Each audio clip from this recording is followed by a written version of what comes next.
What is up, everybody? Rob here, back with an all-new format here on Malta 5. It is the talk show slash talking head slash vlog. I don't know what this genre of video is called, but I'm here today to talk about the bannings that Wizards of the Coast announced today, and more specifically, the lack of bannings in Pioneer. So I'm sure most of you watching are well aware that Wizards had a banned and restricted announcement today, and if you're like me, you were eagerly awaiting to see what happened to Pioneer. And when it was announced that nothing was happening to Pioneer, I didn't know how to react at first. I wasn't outwardly upset because I haven't been personally just ravaged by the woes of Dimir Inverter or Lotus Breach combo or Heliod Walking Ballista, but I've heard the cries of people on the internet, and I know people who play Pioneer much more than I do are saying it is just out of control and something needs to change.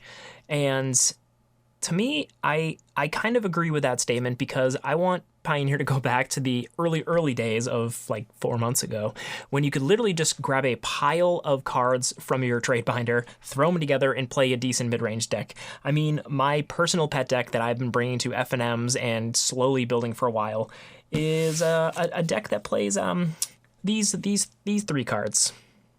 And I know what you're saying, why the hell are you playing Abzan when you could just be playing Sultai? And the answer is, I do not have $1,000 to spend on new cards.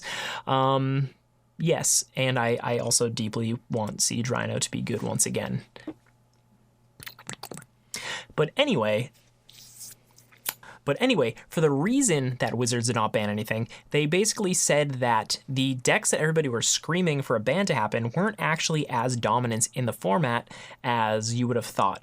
Specifically, Dimir Inverter, they said, only had something around like a 49 to 50% win rate, which may seem high, but 49 means you're losing more than you're winning, and that doesn't really seem like it should be a ban to them. They were saying that other decks in the past have had higher win rates and blah, blah, blah, blah, blah, blah, blah.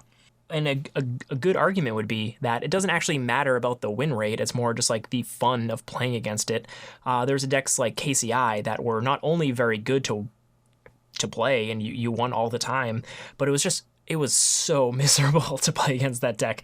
I mean, you just sit there and they just go blah, blah, blah, blah, blah, blah, blah, and eventually you'd lose most of the time. And it felt bad every single time.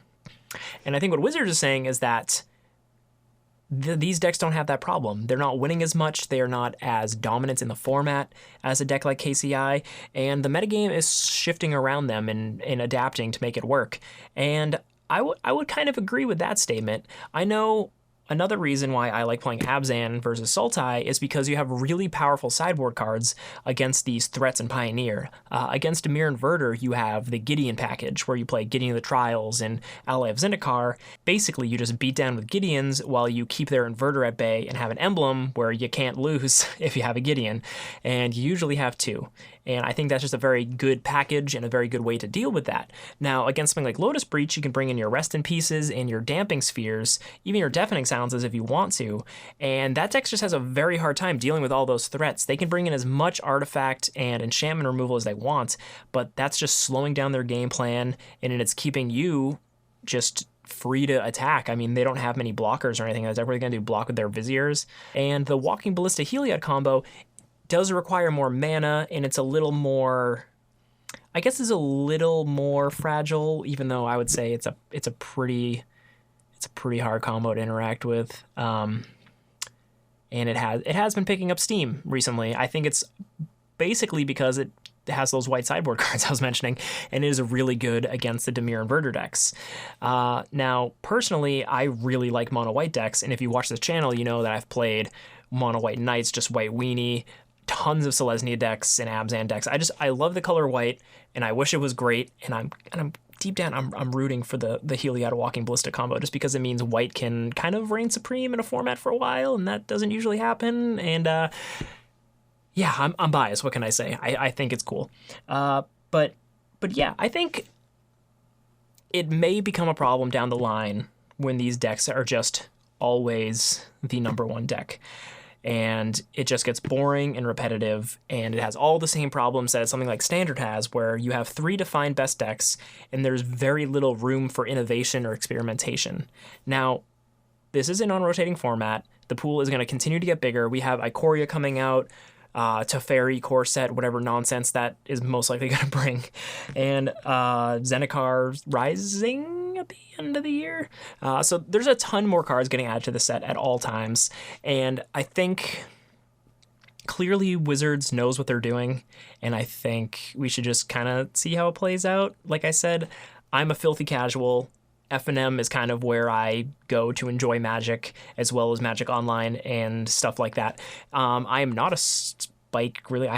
Sometimes I get spiky, but I'm just in the game to have fun, and these lack of bans don't really affect my fun. A lot of people in my FNM just kind of play what they like. There are people playing Sultai and Inverter, and I lose to them all the time, but I just like Magic to have fun, and personally, I think there are answers to these decks, and if you go to your local game store, if you go to a Grand Prix, and you're just prepared to face these decks, I think you have a chance. We'd love to hear what you think about this. I know a ton of you are going to be very much on one side, and a bunch are probably going to be on the other, but I don't know. We'll see. We'll see how the format shakes out. If you like this style of video, please let us know down in the comments. Let us know what you would like us to talk about in the future. If there's anything else you'd like to see us do on this channel, we're really going to try to pick things up this year.